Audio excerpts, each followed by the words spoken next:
بسم اللہ الرحمن الرحیم۔ درس نمبر 37۔ رسول اللہ صلی اللہ علیہ وسلم کی اولاد۔ آپ علیہ الصلاۃ والسلام کے 3 صاحبزادے اور 4 صاحبزادیاں ہیں۔ حضرت زینب، حضرت رقیہ، حضرت کلثوم اور حضرت فاطمہ رضی اللہ تعالی عنہن، اور بیٹوں میں حضرت قاسم اور ابراہیم، تیسرے جن کا نام عبداللہ ہے اور ان کا لقب طیب اور طاہر ہے۔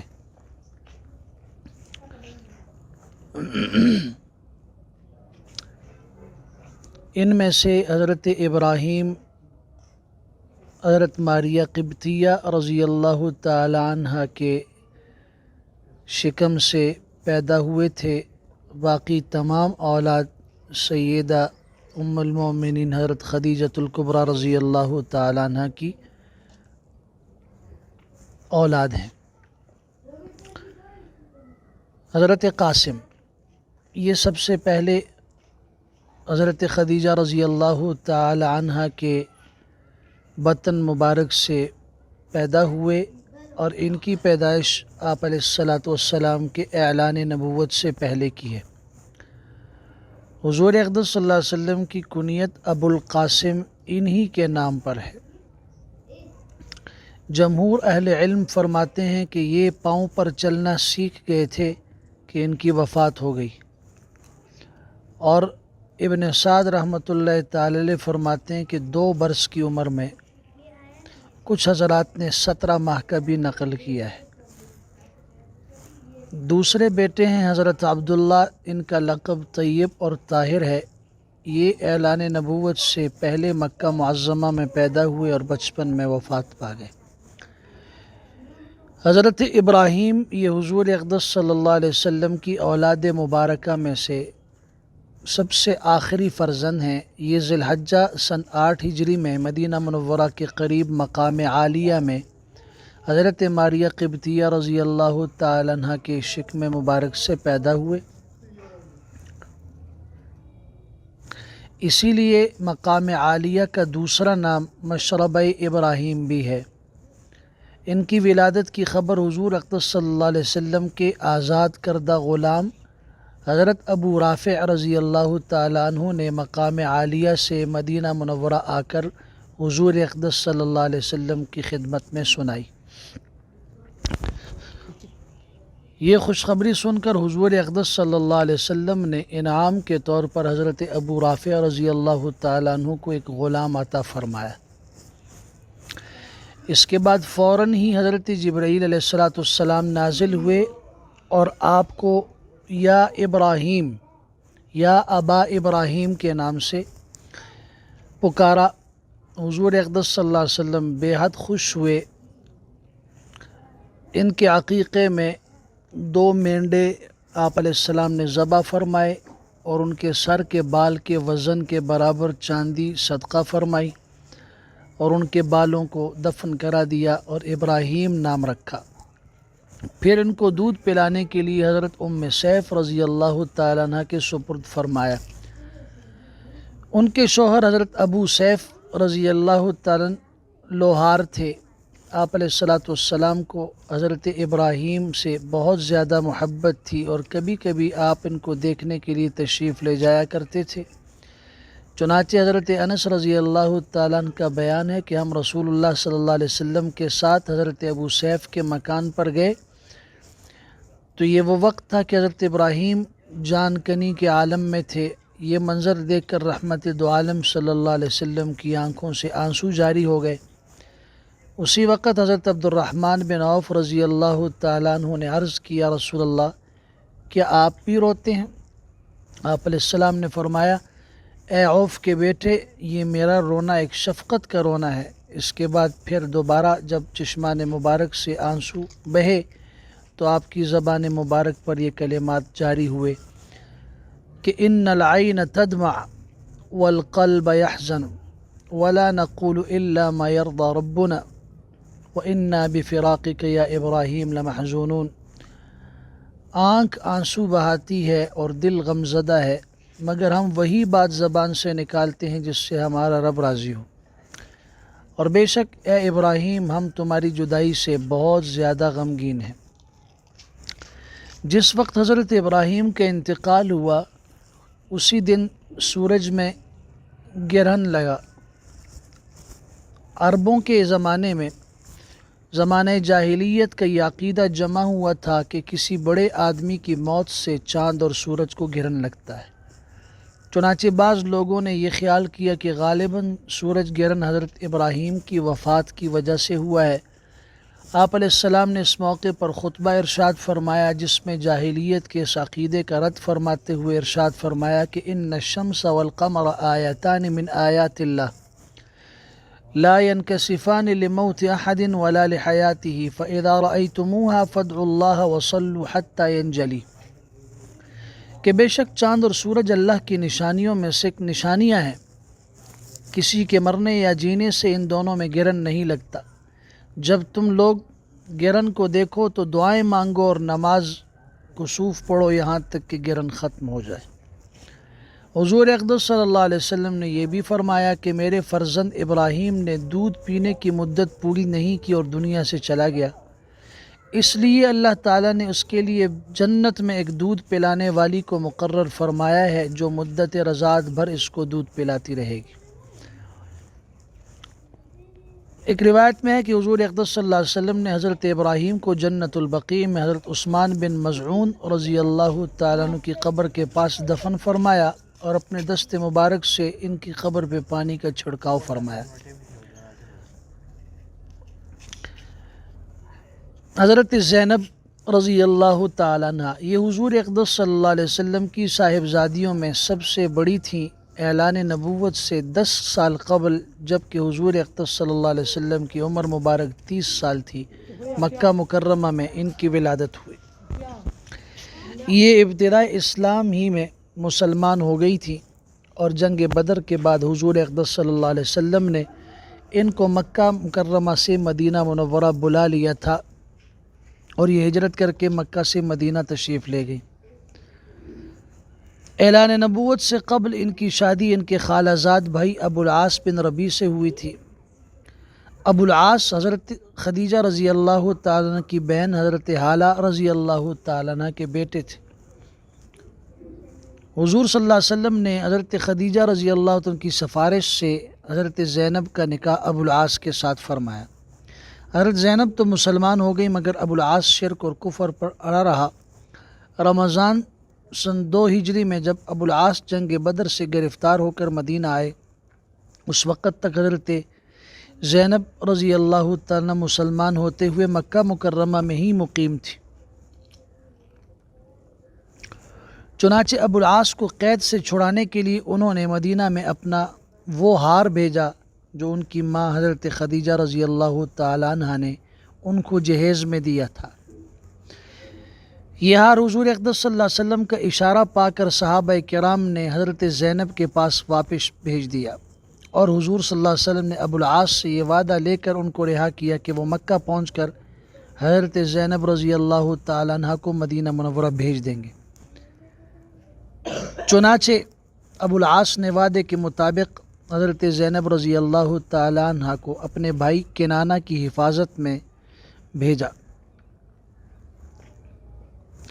بطن یاجج تک وہ ان کو لے کر آئے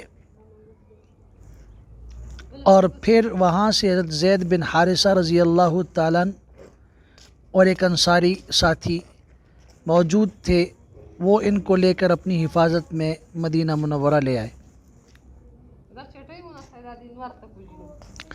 یہ بات بھی بعض روایات میں آتی ہے کہ حضرت زینب رضی اللہ تعالیٰ عنہ کو مکہ مکرمہ سے روانہ ہوتے ہوئے کفار قریش نے ان کا راستہ روکا، یہاں تک کہ ایک بدبخت ظالم حبار ابن اسود نے ان کو نیزہ مار کر نیزے سے ڈرا کر اونٹ سے گرا دیا، جس کے صدمے سے ان کا حمل ساقط ہو گیا۔ مگر ان کے دیور کنانہ نے اپنے ترکش سے تیروں کو باہر نکال کر یہ دھمکی دی کہ جو شخص بھی حضرت زینب کے اونٹ کا پیچھا کرے گا وہ ان میرے تیروں سے بچ نہیں سکے گا۔ چنانچہ یوں ان کا مدینہ منورہ جانے کا راستہ صاف ہوا۔ چونکہ یہ دردناک مصیبت سفر ہجرت کے دوران ان کو پیش آئی تھی، اس لیے آپ علیہ السلام نے فرمایا افضل بناتی اصیبت فی، یعنی میری بیٹیوں میں اس اعتبار سے یہ سب سے زیادہ افضل ہیں کہ میری وجہ سے ہجرت کرنے میں اتنی بڑی مصیبت اٹھائی۔ اس کے بعد ابو العاص محرم سن 7 ہجری میں مسلمان ہو کر مکہ مکرمہ سے مدینہ ہجرت کر کے آئے اور حضرت زینب رضی اللہ تعالیٰ عنہ کے ساتھ رہنے لگے۔ سن 8 ہجری میں حضرت زینب کی وفات ہو گئی اور ام ایمن اور حضرت سودہ بنت زمعہ اور ام سلمہ رضی اللہ تعالیٰ عنہ نے ان کو غسل دیا۔ حضور اقدس صلی اللہ علیہ وسلم نے ان کے کفن کے لیے اپنا تہبند عطا فرمایا اور اپنے دست مبارک سے ان کو قبر میں اتارا۔ حضرت زینب رضی اللہ تعالیٰ عنہ کی اولاد میں سے ایک لڑکا جس کا نام علی اور ایک لڑکی جس کا نام امامہ تھا۔ علی کے بارے میں ایک روایت ہے کہ اپنی والدہ ماجدہ کی حیات ہی میں بلوغ کے قریب پہنچ کر ان کا انتقال ہو گیا، لیکن ابن عساکر نے ان کو جنگ یرموک میں شہادت سے سرفراز ہونا بتایا ہے۔ حضرت امامہ رضی اللہ تعالیٰ عنہ سے حضور صلی اللہ علیہ وسلم کو بڑی عقیدت اور محبت تھی۔ آپ ان کو اپنے دوش مبارک پر بٹھا کر مسجد نبوی میں تشریف لے جاتے تھے۔ ایک مرتبہ حبشہ کے بادشاہ نجاشی نے آپ کی خدمت میں بطور ہدیے کے ایک حلہ بھیجا جس کے ساتھ سونے کی انگوٹھی بھی تھی جس کا نگینہ حبشی تھا۔ آپ علیہ السلام نے یہ انگوٹھی حضرت امامہ رضی اللہ تعالیٰ کو عطا فرمائی۔ اسی طرح ایک مرتبہ ایک بہت ہی خوبصورت سونے کا ہار کسی نے حضور صلی اللہ علیہ وسلم کو نظر کیا جس کی خوبصورتی کو دیکھ کر تمام ازواج مطہرات حیران رہ گئیں۔ آپ علیہ السلام نے اپنی مقدس بیویوں سے فرمایا کہ میں یہ ہار اس کو دوں گا جو میرے گھر والوں میں مجھے سب سے زیادہ محبوب ہے۔ ازواج مطہرات نے سمجھا کہ حضرت عائشہ رضی اللہ تعالیٰ عنہ کو ملے گا، مگر حضور صلی اللہ علیہ وسلم نے حضرت امامہ رضی اللہ تعالیٰ عنہ کو اپنے پاس بلایا اور اپنی پیاری نواسی کے گلے میں اپنے دست مبارک سے یہ ہار ڈال دیا۔ حضرت رقیہ رضی اللہ تعالیٰ عنہ اعلان نبوت سے 7 سال پہلے حضور صلی اللہ علیہ وسلم کی عمر مبارک کا 33واں سال تھا کہ ان کی پیدائش ہوئی۔ یہ بچپن ہی میں مسلمان ہو گئیں۔ ان کا نکاح ابو لہب کے بیٹے عتبہ سے ہوا، لیکن ابھی رخصتی نہیں ہوئی تھی کہ سورہ تبت یدا نازل ہو گئی اور ابو لہب نے قرآن میں اپنی دائمی رسوائی کا بیان سن کر غصے کی وجہ سے عتبہ کو مجبور کیا کہ وہ حضور صلی اللہ علیہ وسلم کی صاحبزادی حضرت رقیہ کو طلاق دے دے۔ چنانچہ عتبہ نے طلاق دے دی تھی۔ اس کا واقعہ ہم پہلے عرض کر چکے ہیں۔ آپ علیہ السلام نے حضرت رقیہ کا نکاح حضرت عثمان بن عفان رضی اللہ تعالیٰ عنہ سے کر دیا۔ نکاح کے بعد حضرت عثمان رضی اللہ تعالیٰ عنہ حضرت رقیہ رضی اللہ تعالیٰ عنہ کو لے کر مکہ سے حبشے کی طرف ہجرت کی، پھر حبشہ سے مکہ واپس آ کر مدینہ کی طرف ہجرت کی۔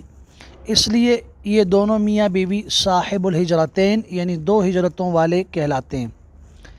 جنگ بدر کے دنوں میں حضرت رقیہ بیمار تھیں، چنانچہ حضور صلی اللہ علیہ وسلم نے حضرت عثمان رضی اللہ تعالیٰ عنہ کو جنگ بدر میں شریک ہونے سے روک دیا اور حکم دیا کہ حضرت رقیہ کی تیمارداری کریں۔ زید بن حارثہ رضی اللہ تعالیٰ عنہ جس دن جنگ بدر میں مسلمانوں کی فتح کی خوشخبری لے کر مدینہ پہنچے، اسی دن حضرت رقیہ رضی اللہ تعالیٰ عنہ نے 20 سال کی عمر پا کر ان کا انتقال ہوا۔ حضور صلی اللہ علیہ وسلم جنگ بدر کے سبب ان کے جنازے میں شریک نہ ہو سکے۔ حضرت عثمان غنی رضی اللہ تعالیٰ عنہ نے اگرچہ جنگ بدر میں ان کی بیماری کی وجہ سے شرکت نہ کی، مگر آپ علیہ السلام نے مجاہدین کے اندر ان کا شمار فرمایا اور جنگ بدر کے مجاہدین میں سے ان کو مال غنیمت میں برابر حصہ بھی عنایت فرمایا۔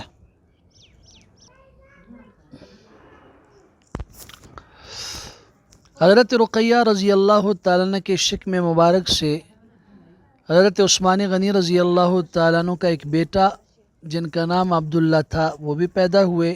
یہ اپنی ماں کے بعد سن 4 ہجری میں 6 برس کی عمر میں انتقال فرما گئے۔ حضرت کلثوم رضی اللہ تعالیٰ عنہ یہ ابو لہب کے بیٹے عتیبہ کے نکاح میں تھیں، مگر جس طریقے سے عتبہ نے حضرت رقیہ کو اپنے باپ کے کہنے پہ طلاق دی، اسی طرح کلثوم رضی اللہ تعالیٰ عنہ کو بھی عتیبہ نے طلاق دی، اور یہاں تک کہ حضور اقدس صلی اللہ علیہ وسلم کی شان میں نہایت گستاخ زبان بھی استعمال کی اور جھپٹ کر آپ علیہ الصلاۃ والسلام کے کرتے مبارک کو پھاڑا۔ آپ علیہ الصلاۃ والسلام کو یہ بے ادبی نہایت اس کا صدمہ پہنچا، غم ہوا، اور آپ علیہ الصلاۃ والسلام نے یہ بد دعا دی، اللہم سلط علیہ کلبا من کلابک، اللہ اس پر اپنے کتوں میں سے کوئی کتا مسلط فرما۔ اس دعائے نبوی کا اثر یہ ہوا کہ ابو لہب اور عتیبہ دونوں تجارت کے لیے قافلے کے ساتھ شام گئے۔ مقام زرقاء میں ایک راہب کے پاس رات ٹھہرے۔ راہب نے قافلے والوں کو بتایا کہ یہاں درندے بہت ہیں، آپ ذرا ہوشیار ہو کر سو جائیں۔ یہ سن کر ابو لہب نے قافلے والوں سے کہا کہ لوگو، محمد صلی اللہ علیہ وسلم نے میرے بیٹے عتیبہ کے لیے ہلاکت کی دعا کی تھی، لہذا تم لوگ سامان تجارت کو اکٹھا کر کے اس کے اوپر عتیبہ کا بستر لگا دو تاکہ چاروں اطراف سے میرا بیٹا درندوں کے حملے سے محفوظ رہے۔ چنانچہ قافلے والوں نے عتیبہ کی حفاظت کا پورا بندوبست کر دیا، لیکن رات میں بالکل اچانک ایک شیر آیا، سب کو سونگتے سونگتے کود کر عتیبہ کے بستر کے پاس جا پہنچا اور اس کے سر کو چبا ڈالا۔ لوگوں نے اس شیر کو تلاش کیا مگر اس کا کچھ پتہ نہ چل سکا کہ وہ کہاں سے آیا اور کدھر گیا۔ اللہ کی شان دیکھیے کہ ابو لہب کے دونوں بیٹوں عتبہ اور عتیبہ نے حضور اقدس صلی اللہ علیہ وسلم کی دونوں شہزادیوں کو اپنے باپ کے مجبور کرنے پر طلاق دی، مگر عتبہ نے چونکہ بارگاہ نبوت میں کوئی گستاخی اور بے ادبی نہیں کی تھی، اس لیے وہ دنیا میں قہر الہی میں مبتلا نہ ہوا، بلکہ فتح مکہ کے دن اس نے اور اس کے ایک دوسرے بھائی جس کا نام معیتیب اور بعض نے معتب لکھا ہے، ان دونوں نے اسلام قبول کر لیا اور دست اقدس پر بیعت کر کے شرف صحابیت سے سرفراز ہو گئے۔ اور عتیبہ نے چونکہ حضور صلی اللہ علیہ وسلم کی شان میں گستاخی کی تھی، اس لیے وہ قہر الہی کا شکار ہو کر کفر کی حالت میں اس کی موت واقع ہوئی۔ حضرت رقیہ رضی اللہ تعالیٰ عنہ کی وفات کے بعد ربیع الاول 3 ہجری میں حضرت کلثوم رضی اللہ تعالیٰ عنہ کا نکاح حضرت عثمان رضی اللہ تعالیٰ عنہ سے ہوا۔ ان کے شکم مبارک سے کوئی اولاد نہیں تھی۔ شعبان سن 9 ہجری میں ان کا انتقال ہوا۔ آپ علیہ الصلاۃ والسلام نے ان کی نماز جنازہ پڑھائی اور جنت البقیع کے اندر ان کی تدفین ہوئی۔ وآخر دعوانا الحمدللہ رب العالمین۔